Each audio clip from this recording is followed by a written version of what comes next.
Mas, assim, o fenômeno ufológico existe. Os objetos voadores fazem esses movimentos que os drones atualmente fazem.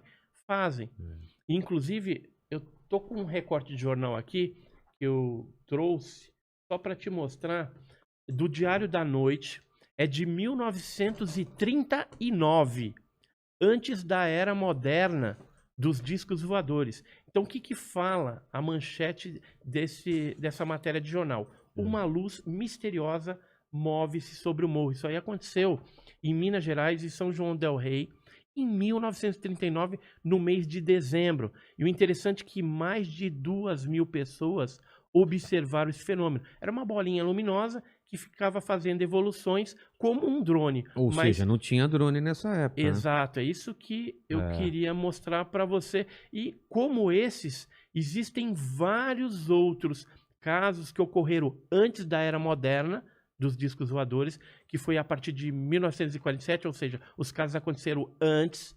Inclusive tem até abduções, que são sequestros de pessoas que ocorreram, por exemplo, no Brasil, o primeiro abdução, sequestro foi em 1931. E aí eu trouxe para você um livro autografado meu, que é o Alienígenas no Passado do Brasil, que traz um conteúdo excepcional de tripulantes de OVNIs que foram avistados no Brasil. São 14 casos antes da era moderna dos discos voadores, que foi 47. Então tem caso aí de 1925, tem essa abdução de 1931, tem casos envolvendo indígenas brasileiros da tribo Kayapó, de uma tribo também de Mato Grosso, que eles inclusive chegaram a comer os alienígenas, porque era uma tribo canibal. Eles pegaram os alienígenas, prenderam e comeram? Isso, desceu uma nave lá, esses seres brancos, meio esquisito, e aí, até aí os indígenas ali do Mato Grosso ficaram convivendo. Mas aí quando esses seres começaram a mexer com as crianças da tribo, eles resolveram conversar lá entre os chefes, né, da tribo, e resolveram matar eles. Como eram canibais, foi tudo pra panela. Isso está descrito em livros norte-americanos de pesquisadores alemães e suíços que estiveram aqui em 1936, quando coletaram esses casos. Então tá tudo aqui, a fonte, direitinho. Quer ver? É bem interessante. Tem até um desenho meio satirizando até essa situação. Cadê mas tá aqui, ó. Isso saiu onde? Saiu no livro. Deixa eu ver o nome do livro certinho aqui para te falar. Mas aqui?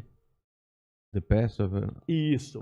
Ó, The Best, o melhor da antropologia hoje. Tá. Né? Então tá na página número 164, na parte 5. Então conta essa Cara, o desenho que os caras fizeram dos alienígenas no caldeirão, dá pra ver aí? Os caras no caldeirão e os caras cozinhando. Então, quem descreveu esse fato foi antropólogos que estiveram aqui no Brasil investigando a tribo indígena.